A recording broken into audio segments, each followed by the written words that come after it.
This video is basically just kind of a test, really. I saw this great video called Ranting About Emergent Narrative in Daggerfall by Micah_Raygun_ on YouTube. I checked it out and I was amazed, you know. In my mind, I was like, damn, you know, if I want to make a video, I gotta do this, I gotta do this, I gotta do this. Why not just get my thoughts out there? I wanted to talk a little bit in particular about mechanics that I find really entertaining. So I was like, why not just make a video about it? So I have a small list of games here.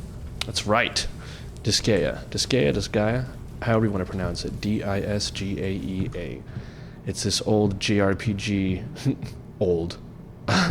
it's this old JRPG from early 2000s, but I've only ever played the first one, which actually has a Steam port called Disgaea PC, and it does some really weird stuff. It's kind of, in some ways, your typical turn-based RPG where you have a bunch of characters and you can move them around, and then, you know, once you're done moving everybody, then it's the enemy AI's turn, except they do some really cool stuff. For example, you make most of your characters. You don't recruit them, they're not story characters. There's only really a couple like that. Like, for example, in the very beginning of the game, there's Laharl, who's the main dude, and there's Etna, who's like this demon girl.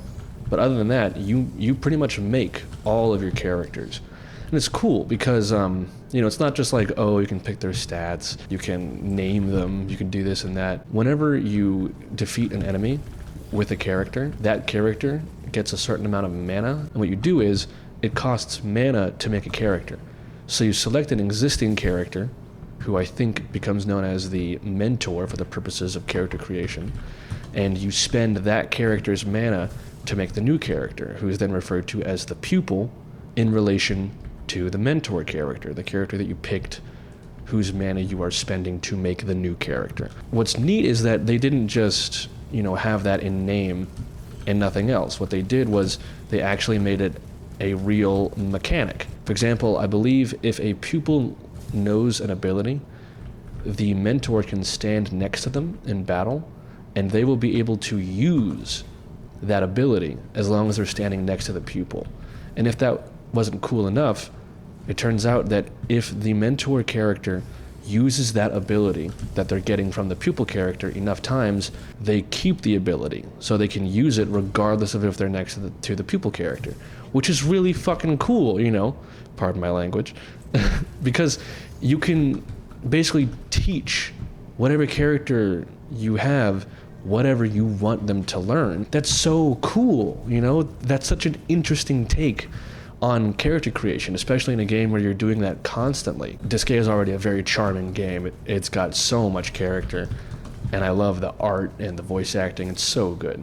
But like, if it didn't have these mechanical intricacies and intrigues, then I might not even enjoy it that much. I still haven't finished it, to be fair, but like, I want to just because of these mechanics. I love that kind of stuff. Final Fantasy XII doesn't have the regular combat of older Final Fantasy games, or the like pure, you know, quote unquote live combat of something like Devil May Cry or Final Fantasy 15 or Final Fantasy 7 Remake. Instead, it has what are called Gambits, which are basically programming instructions for your characters.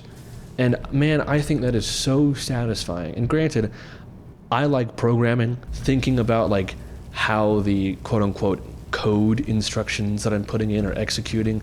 That's always so much fun to me. So maybe I'm a little biased or, you know, predisposed in that department. But basically, like, for example, at the top you could have something like, if an ally is dead, you know, use the revive spell. And then below that you could have, if there's an enemy, attack them. And the way it works is whatever's on top has highest priority. So if both conditions are met, whatever's on top will be what the character chooses to do. And you can have like 15 gambits on each character once you get far enough into the game. So that's 15 instructions. Man, I love that. However, there's a lot of waiting in this game. There's a lot of watching your gambits play out. And, you know, when the game just devolves into watching your characters do the same set of actions over and over for hours and hours on end, it can get kind of boring, like kind of really boring. Once you have your gambits set up in an optimal enough way, then there's really no need to play the game for most parts. You're just going to be walking around and watching your characters do stuff, which, as you can imagine, is not very fun. Another game that on the flip side, that I wish actually did do more interesting stuff, Dark Souls. Ironically, because like, you know, it's like, oh my god, Dark Souls does do cool stuff, but when you think about it, what Dark Souls does cool stuff with is mainly like lore and characters and storytelling and stuff like that. But I mean like actual mechanical stuff. Like in Elden Ring, you know, you can use that one spell to change the statue from Radagon into Marika. And that physically alters the questline with the guy with the sun mask. You know, that is an example of actually integrating a game mechanic in such a way that it affects the game. And I love that, but I wish they did it more. For example, in Dark Souls 3, there's a spell called Rapport. And you can cast it on, maybe not most enemies, but definitely a lot of enemies. And what it does is, it will charm them for a certain amount of time. And while they're charmed, they will not only not attack you, but they'll also attack other enemies on your behalf. But what I wish was just that they did actually interesting stuff with that. I was watching PatricianTV's 24-hour Skyrim retrospective, and there were things that I never would have guessed. In the Ebony Mail quest, you can actually cast Calm on the guy who is the current owner of the Ebony Mail, and you can talk to him. He actually has dialogue. Imagine if that was the thing in Dark Souls. Imagine casting that on like Longfinger Kirk, you know? Maybe he doesn't fight for you or ally with you, but maybe he just has some dialogue. Imagine casting it on Hazel. At the very least, you could get some extra dialogue. Stuff like that is so cool. But then there's spells that I really wish they did more with. Like, take Seek Guidance, for example. Seek Guidance is, in my mind, the premier example of a spell that could be used for questline purposes, where you actually introduce real mechanical influence, like game mechanics influencing questlines. Dead Again, that's a cool spell from Dark Souls 2. You cast it and it blows up any corpses. Imagine if there was a character who mourns another character's death, but you can get rid of the body with a spell that gets rid of bodies. Imagine if there was like an actual use for Iron Skin. Homeward, that's a great spell. Imagine if you entered the dream of a character like in Dark Souls 2, and then you use Homeward to teleport yourself out of the dream to the home of the person dreaming, and thus you find a whole new area. Like, just innovative stuff like that. That's what I wish the games did so much more of, because I love the magic in those games. I just wish they did more with it. I wish they did more interesting things with the magic. That's what I want. One more RPG, actually, wow, in fact, all these are RPGs really, is Fire Emblem Awakening. That's another one of my favorite games of all time. What I like about that game is that, more or less, it allows you to do stuff that is kind of crazy.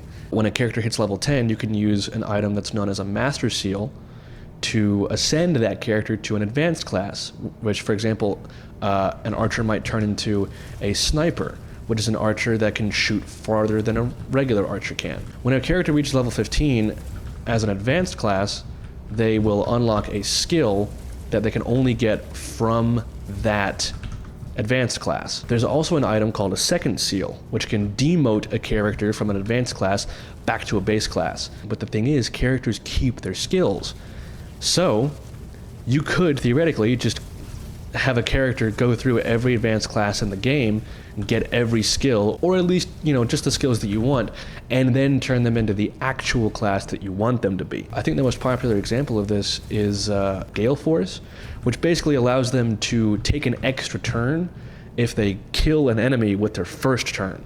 And as you can imagine, you know, being able to move a character twice without having a stupid dancer on the field is way better. You know, you can basically do whatever you want. You know, you can just stockpile these stats, like yes, I want Aether, yes, I want Soul, I want Luna. You know, I want all these different things, and I want Galeforce, and it's really cheesy and cheap, but I love that. You know, I don't play Fire Emblem Awakening for the story. I don't play it for the lore and the, you know, people being caught up in the crossfire of war. I play it because the gameplay is fun, and it's those mechanics that draw me back. It's those mechanics that keep me coming back. I still play that game. I got that game when I was in like middle school, and I still play it. It's so much fun. I love mechanics like that. I love stuff like that. Back to my original point, you know, I saw that video by Michael Raygun, and I was just astounded because, you know, like, I am the audience for that. Posing ideas and just giving their thoughts about the game. Like, I've never played Daggerfall, but he's talking about it, and it's clear that he loves it, you know? And I love that, because I relate to that so much. These things always remind me of Heihachi Mishima. That iconic head shape. Back to Mithrix, yet again. And now that I think about it, there's another unique mechanic. He steals your items. What an interesting way to convey power. Or more importantly, a feeling of powerlessness. You go from being this unstoppable god to being toyed with, and it's like, oh shit. Oh my god, the time. Oh my god. I do want to make more videos like this. I've been needing more things to focus my creativity on. I suppose I'll leave that one where it is, and I can just look at this as proof that I can allow myself to do it.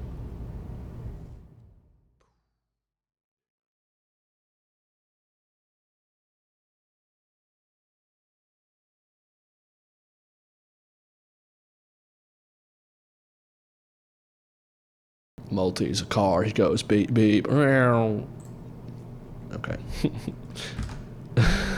That's enough of that.